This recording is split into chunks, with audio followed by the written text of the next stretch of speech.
If रडियर्ड Kipling द्वारा लिखी गई एक बहुत ही सुंदर कविता है।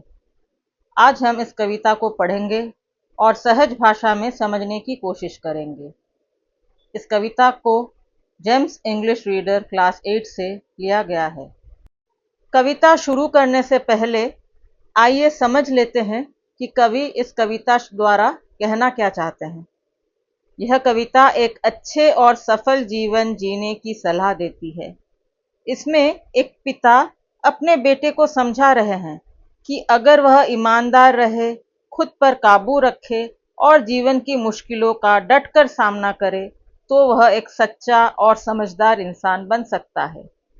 कविता में इफ अगर शब्द से शुरू होकर कुछ बातें बताई गई है, जैसे अगर तुम मुश्किल समय में धीरज रखो, अगर तुम दूसरों की बातों से न घबराओ और कभी घमंड न करो, तो तुम एक अच्छे मजबूत इंसान बन जाओगे। चलिए अब हम कविता शुरू करते हैं। Stanza 1। If you can keep your head when all about you are losing theirs and blaming it on you. If you can trust yourself when all men doubt you, but make allowance for their doubting too. If you can wait and not be tired by waiting, or being lied about, don't deal in lies, or being hated, don't give way to hating, and you don't look too good, not talk too wise. Keep your head का मतलब है दिमाग शांत रखना। Allowance मतलब अनुमति देना, permission देना। लुक टू गुड मतलब ऐसा दिखाना कि मैं बहुत अच्छा हूं। टॉक टू वाइज ऐसा दिखाना कि मैं बहुत ज्यादा समझदार हूं। तो कवि क्या कह रहे हैं? If you can keep your head when all about you are losing theirs and blaming it on you. अगर तुम शांत रह सको जब आसपास के सब लोग घबरा जाए और अपनी गलती का इल्जाम तुम पर डाले। If you can trust your self when all main doubt you. अगर तुम खुद पर भरोसा रख सको, कब? जब सब लोग तुम पर शक कर रहे हैं। But make allowance for the doubting too. लेकिन फिर भी उनके शक को गलत न कहो और समझ सको कि लोग आखिर ऐसा क्यों कह रहे हैं, क्यों सोच रहे हैं। If you can wait and not be tired by waiting. अगर तुम इंतजार कर सकते हो बिना थके, बिना चिढ़े। और being lied about, don't deal in lies. और जब लोग झूठ बोले तब भी तुम झूठ ना बोलो। और being hated, don't give way to hating. जब लोग तुमसे नफरत करे तो तुम बदले में उनसे नफरत न करो। And you don't look too good, not talk too wise. और न ही खुद को बहुत अच्छा या बहुत होशियार दिखाने की कोशिश करो। अगर तुम ये सब कर सकते हो तब तुम एक अच्छे और समझदार इंसान बन जाओगे। Stanza 2। If you can dream and not make your dreams your master, if you can think and not make thoughts your aim, if you can meet triumph and disaster and treat those two impostors just the same, if you can bear to hear the truth you have spoken, twisted by knaves to make a trap for fools, or watch the things you gave your life to broken and stoop and build them with worn out tools. Triumph मतलब जीत और disaster मतलब कुछ बुरा event. यहां पर disaster हार के लिए इस्तेमाल किया गया है। इम्पोस्टर मतलब धोखेबाज। नेव झूठे लोग। और स्टूप का मतलब है झुकना। तो कवि यहां क्या समझा रहे हैं? If you can dream and not make dreams your master. अगर तुम सपने देख सको पर ऐसा ना हो कि तुम सपनों में ही खो जाओ, सपना तुम पर राज करने लगे, ऐसा ना हो। If you can think and not make thoughts your aim. अगर तुम सोच सको पर ऐसा ना हो कि सिर्फ सोचते ही रह जाओ। मतलब कवि कहना चाहते हैं कि यह समझा रहे हैं कि सपने और सोच दोनों जरूरी है, पर काम करना उससे भी ज्यादा जरूरी है। If you can meet triumph and disaster and treat those two imposters just the same, अगर तुम जीत और हार दोनों का सामना एक ही सहजता से कर सको। जीत और हार दोनों को इम्पोस्टर्स कहा गया है, धोखेबाज कहा गया है। क्यों? क्योंकि ये दोनों अस्थाई है। If you can bear to hear the truth you have spoken, twisted by knaves to make a trap for fools, अगर तुम अपनी कही सच्चाई को झूठे लोग द्वारा तोड़ा मरोड़ा जाता देख सको और तब भी शांत रहो। और watch the things you gave your life to broken and stoop and build them up with worn out tools, या जिन चीजों के लिए तुमने अपना सब कुछ न्योछावर कर दिया हो वो सारे टूट जाए ऐसा देखो, और तब भी तुम उन्हें दोबारा बनाने की हिम्मत रखो। तब तुम एक अच्छे इंसान बन सकते हो। Stanza 3. If you can make one heap of all your winnings and risk it on one turn of pitch and toss, and lose and start again at your beginnings and never breathe a word about your loss.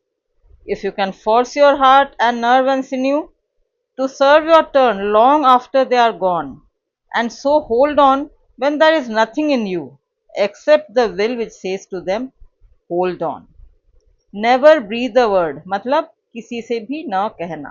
सिन्यू मतलब मांसपेशी। To serve your turn अपना काम करते रहना। तो कवि कह रहे हैं, if you can make one heap of all your winnings and risk it on one turn off pitch and toss, अगर तुम अपनी सारी कमाई सारी जीत एक ही बार में दाव पर लगाने की हिम्मत रखो, मतलब खतरे का सामना करने की हिम्मत होनी चाहिए। And lose and start again at your beginnings and never breathe a word about your loss, और अगर हार जाओ तब बिना शिकायत किए नई शुरुआत कर सको, मतलब तुम में आत्मबल होना चाहिए। If you can force your heart and nerve and sinew to serve your turn long after they are gone, अगर तुम अपने दिल, हिम्मत और शरीर को मजबूत रख सको ताकि सब कुछ खो जाने के बाद भी यह तुम्हारा साथ न छोड़े, मतलब चाहे सब कुछ खो जाए पर हिम्मत कभी नहीं खोनी चाहिए। And so hold on when there is nothing in you except the will which says to them hold on, और तब भी टिके रहो जब तुम्हारे अंदर कुछ न बचा हो सिवाय इस इच्छा शक्ति के जो तुमसे कहती हो कि डटे रहो, लगे रहो, हिम्मत न हारो। Stanza 4. If you talk with the crowds and keep your virtue, or walk with kings nor lose the common touch, if neither foes nor loving friends can hurt you, if all men count with you but none too much, if you can fill the unforgiving minute with 60 seconds worth of distance run, yours is the earth and everything that's in it, and which is more, you'll be a man, my son.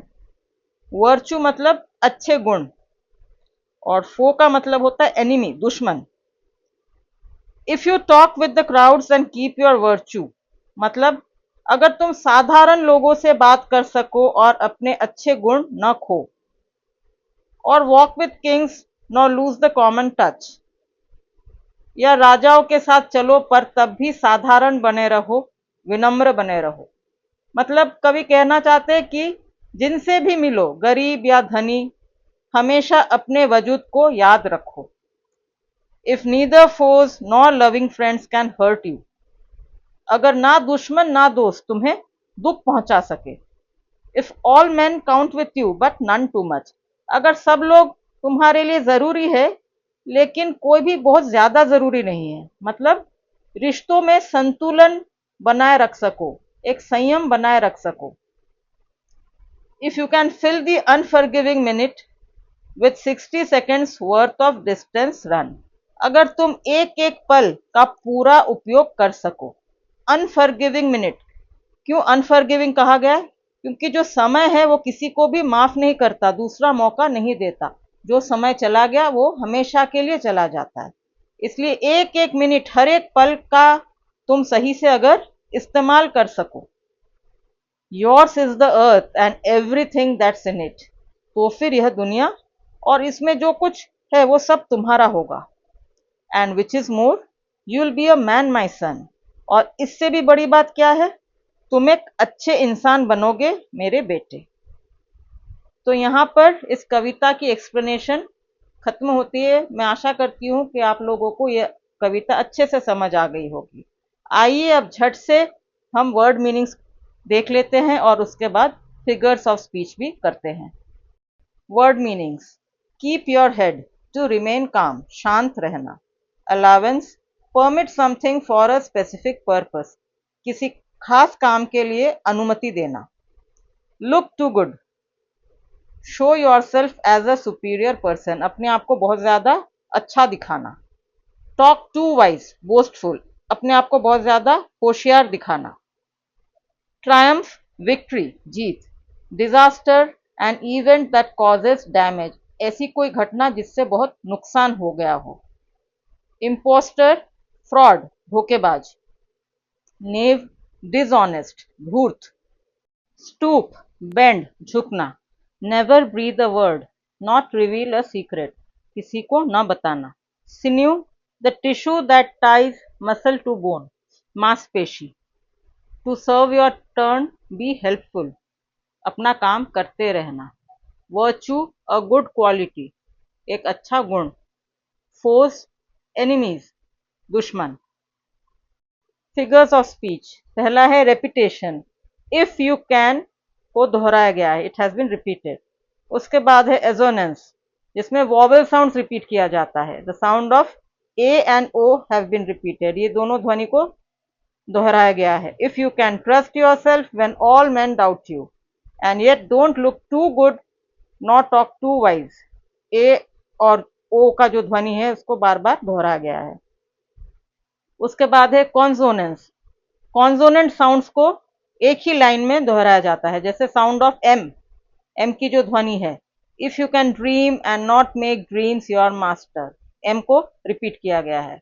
उसके बाद sound of S, S की जो ध्वनि है with 60 seconds, तो 60 seconds दोनों में S sound को दोहराया गया है। Metaphor, implied comparison between objects of different nature, मतलब दो बिल्कुल अलग प्रकृति की वस्तुओं के बीच तुलना करना, जैसे ट्रायम्फ एंड डिजास्टर, जीत और हार। Personification, human qualities to non human things, वस्तुओं को इंसानी जो गुण है उससे दर्शाना। If you can meet with triumph and disaster and treat those two impostors just the same, impostor मतलब धोखेबाज, तो यहाँ पे ट्रायम्फ और डिजास्टर, जीत और हार, दोनों को धोखेबाज कहा गया है, इंसानी गुण दिए गए हैं। Symbolism, using symbols to signify ideas and qualities, symbols के जरिए, चिन्हों के जरिए आइडियाज, जो विचार है या गुण है, उनको उनका वर्णन करना।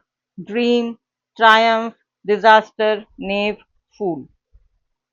उसके बाद है imagery, use to make readers perceive things using their 5 senses, अपने 5 इंद्रियों का इस्तेमाल करके जो रीडर है, जो कविता पढ़ रहे हैं, वो ताकि किसी चीज का वर्णन कर सके अपने आंखों के सामने। If you can wait and not be tired of waiting, if you can dream and not make dream your master. अगर आपको ये वीडियो अच्छी लगी हो तो प्लीज़ वीडियो को लाइक करें और शेयर करना और सब्सक्राइब करना बिल्कुल भी ना भूलें। मिलते हैं आप सबके साथ अगली वीडियो में, तब तक के लिए take care, bye bye and God bless.